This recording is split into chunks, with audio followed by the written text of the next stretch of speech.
Qué bueno que estás siguiendo esta serie que hemos llamado Redefinición y que está basada en el Evangelio de Mateo. Hemos dicho que este estudio de redefinición lo dividiremos en dos partes, ¿no? Por un lado los principios espirituales y por otro lado los conceptos del reino. Ya estamos en principios espirituales y hoy vamos a comenzar a ver el primero de estos principios que hemos llamado cimiento. Para estudiar el cimiento como un principio espiritual, primero hay que decir que este principio lo vamos a ir descubriendo en el Evangelio de Mateo, capítulo 1, desde el versículo 1 hasta el 14. Si echáis un vistazo rápido a estos versículos que estoy diciendo, notaréis que quizás son unos versículos un poquito complicados, en el sentido de que hay allí una genealogía, un montonazo de nombres, un montonazo de datos de personas, que a lo mejor, como he dicho antes, si echas un vistazo rápido, pues a lo mejor no apetece en lo absoluto ni leérselo, ni mucho menos profundizar, porque estamos hablando de nombres, de genealogías, de cosas que a lo largo de todo el Antiguo Testamento aparecen una y otra vez y parecen ser una de las cosas más aburridas de toda la Biblia.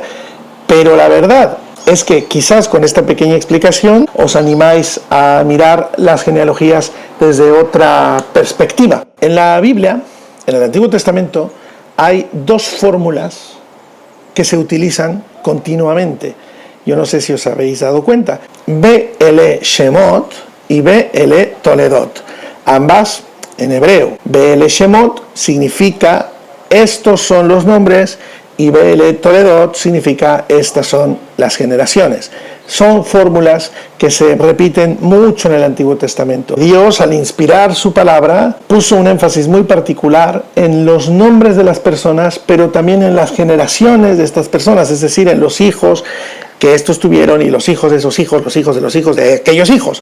A mí me parece que cuando la Biblia habla de nombres, de los nombres de las personas, se está refiriendo a la identidad propia de las personas, a la identidad intrínseca de estas personas. Be'ele Shemot, estos son los nombres. De hecho, hay un libro en la Biblia que nosotros le conocemos con el nombre de Éxodo, pero si echamos un vistazo al primer versículo del primer capítulo de Éxodo, vemos que este libro comienza diciendo: estos son los nombres de los hijos de Jacob que entraron en Egipto. Estos son los nombres. El verdadero nombre de Éxodo era estos son los nombres, o los nombres, Shemot. Luego está la otra fórmula, Be'ele Toledot. Estas son las generaciones. Quizás, cuando la Biblia está hablando de generaciones, podemos entenderlo de la siguiente manera. Esto es lo que determinada identidad produjo. La identidad de una persona produce unos resultados, trae a colación unos frutos. ¿Qué es lo que una identidad produce? ¿Qué es lo que genera una identidad? Estas son las generaciones. Esto es lo que tal persona generó. Esto es lo que se generó desde esta identidad. Be'ele Shemot es la identidad y Be'ele Toledot, las generaciones, es lo que esa identidad produce, lo que esa identidad es capaz de generar. Entonces, cuando nosotros comenzamos a leer el Evangelio de Mateo, las primeras palabras que aparecen en Mateo dice: esta es la genealogía de Jesucristo. Cuando hablamos de la palabra cimiento, estamos hablando pues de la parte de un edificio que queda enterrada, nosotros no la vemos, pero sostiene toda la construcción. Hablamos de un fundamento, hablamos de un principio que le da fortaleza, que le da rigor a una cosa que vamos a edificar encima. ¿No es así? Hablamos también, cuando hablamos de cimentar, pues hablamos de consolidar, de asentar sobre unas bases sólidas, unas bases fuertes, algo que nosotros queremos levantar encima.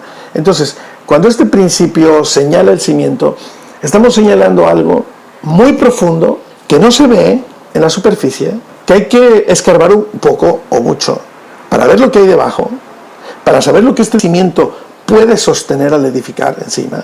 Cuando nosotros nos asomamos a ver la vida de Jesús en los evangelios, cuando nos asomamos a ver su manera de actuar, de obrar, las conclusiones a las que Él llega, tenemos que preguntarnos en qué está cimentada esta vida. Esto que se ha edificado, cuando Jesús se lanza al ministerio, cuando tenía aproximadamente 30 años, la pregunta que podemos hacernos es: ¿en qué está cimentada esta vida? ¿En qué está fundamentada esta persona que está obrando de esta manera tan impresionante, tan milagrosa? ¿En qué está fundamentada su vida? ¿Cuál es el cimiento de esta persona? Y queridos amigos, el cimiento de Jesucristo, el cimiento de su carácter, el cimiento de su identidad, el cimiento de lo que Él es, lo vamos a encontrar en Mateo 1, de los versículos 1 al 17.